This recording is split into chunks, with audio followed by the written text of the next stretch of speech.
Welcome to The Top, the show that guarantees you a spot at the top. I'm your host, Cops, and thanks for tuning in to The Top.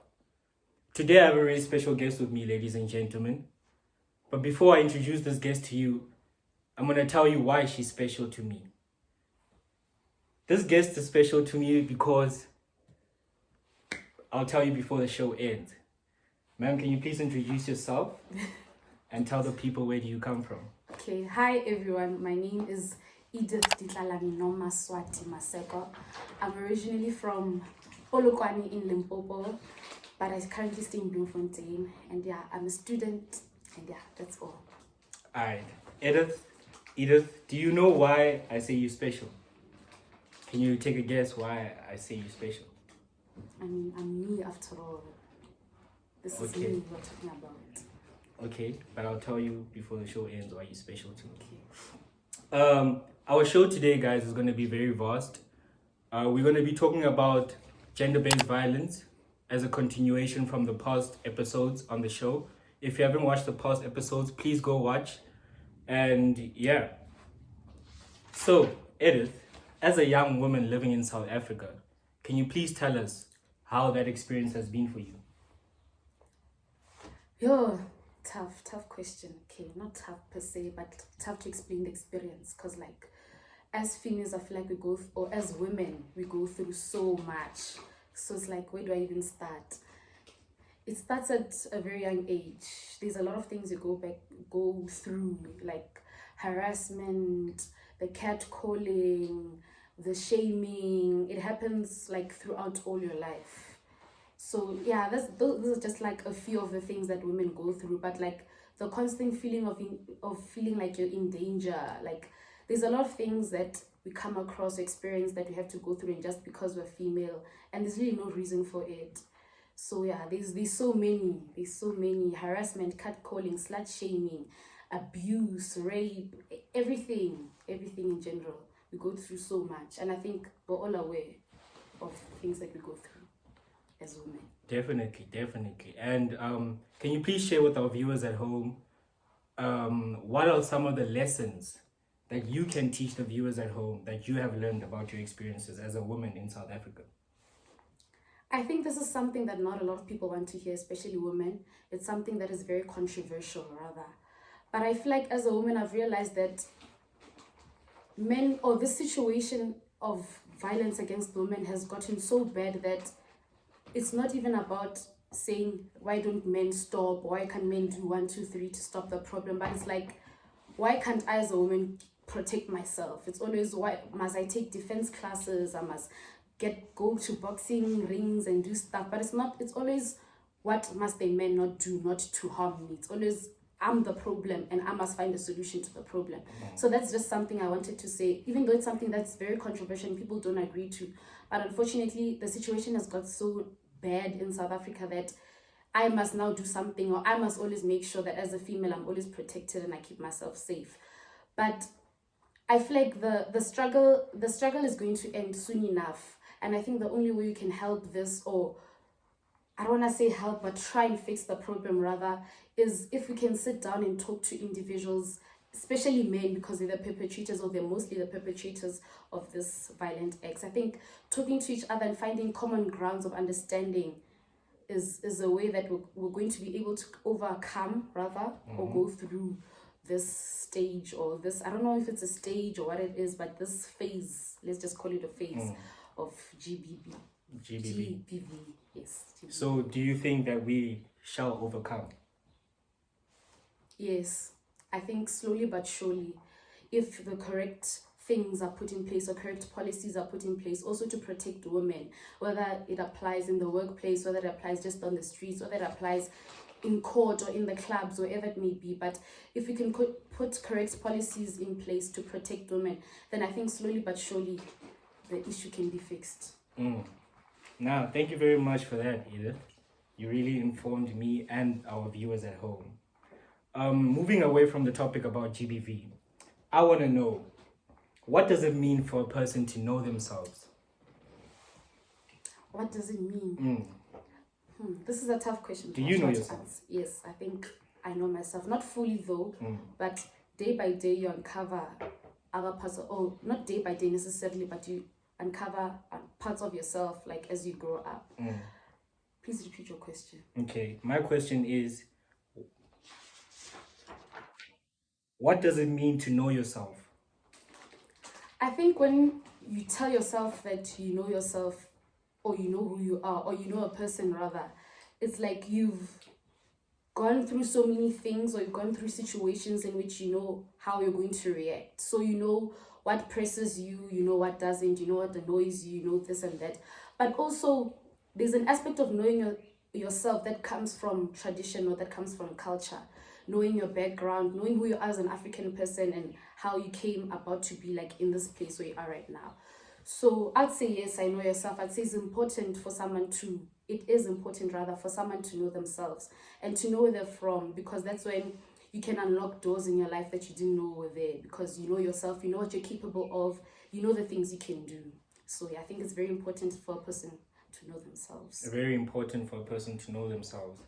The reason I asked this question is because Edith and I had a conversation about a few days ago about colonization in South Africa, and how people that don't know themselves are sort of lost in this world. Edith, can you please elaborate for me? Okay, I'll try to explain, but my point is basically like colonization has mentally enslaved Black people so much that we think that the cultures and the practices and the beliefs and ethics of white people are more important than like ours.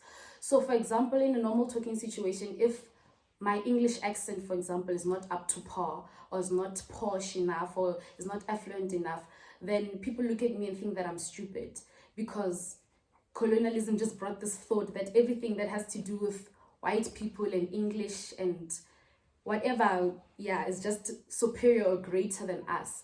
And I feel like as Black people, we are lost, because a lot of Black people rather are lost because you lose, or we lose rather, let me include myself, we lose ourselves in the hopes of being better to other people, and other people I mean white people. Yeah. So I think colonialism has done a lot to us, and we've lost a lot of ourselves as Black people. A lot of us don't know our culture, we don't know our roots, we don't know where you're from, you don't know your background, your history, any of that, because we've made it so important to know Boyang van Riebeeck and how they came here with a boat, the history of colonialism, and even before that, and we lost the history, or our own history, or we're losing, it's in the process, it's getting lost.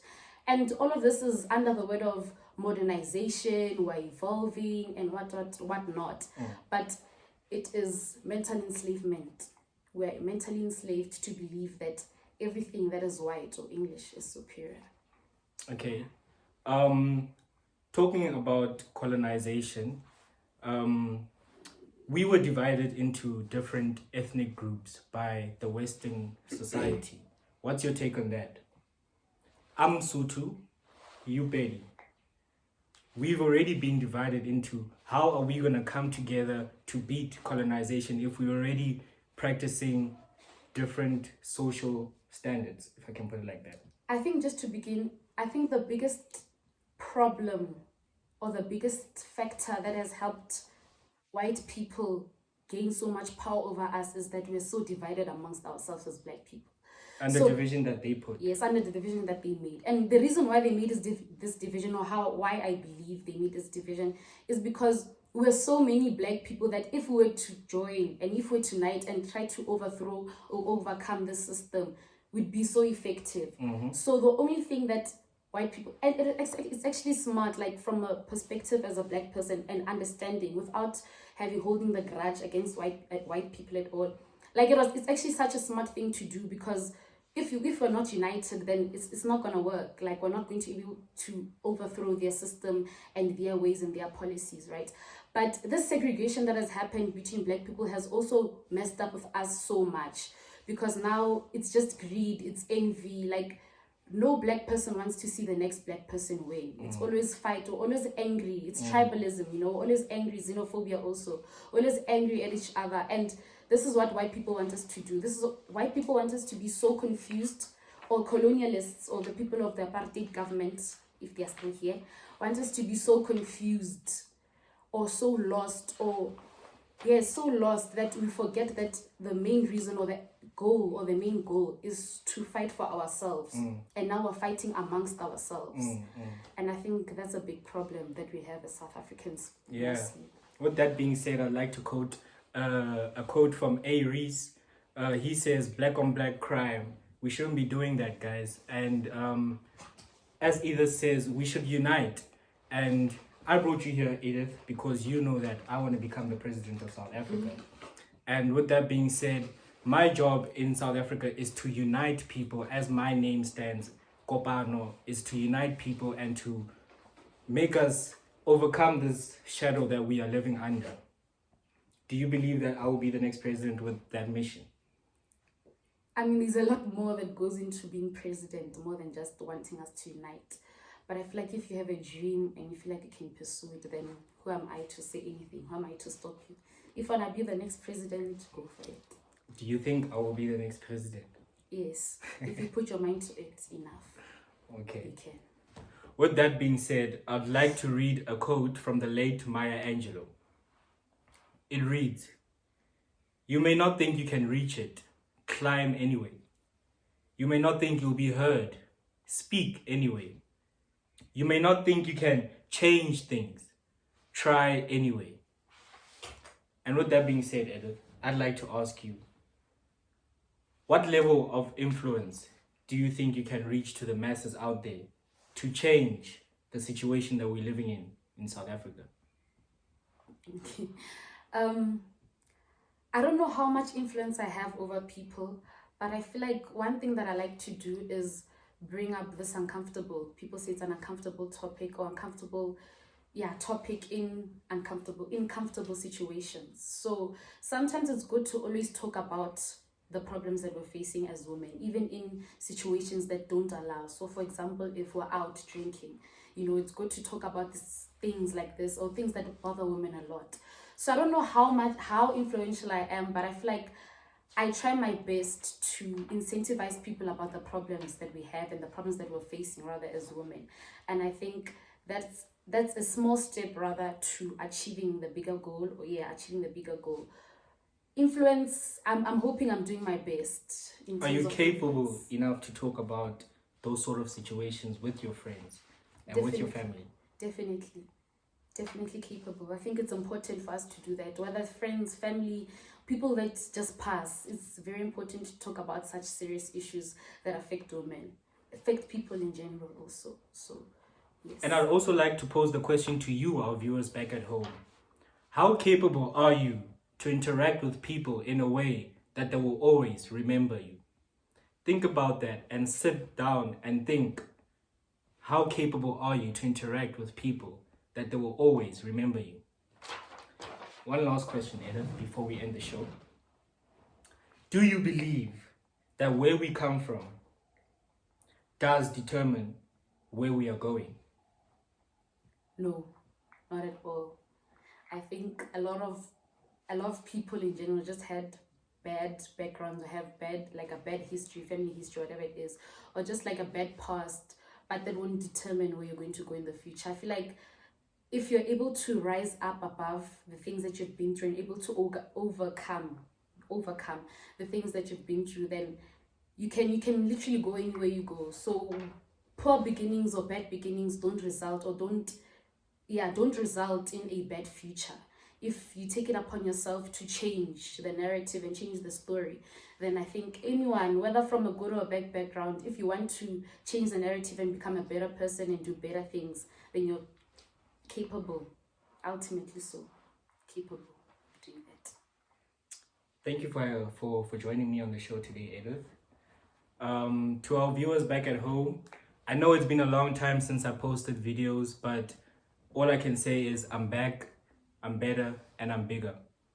Thanks for watching. Please subscribe, please like, please share, and share to the world, guys. You are now tuned into The Top, hosted by myself, Cops, the show that guarantees you a spot at the top. Thank you very much.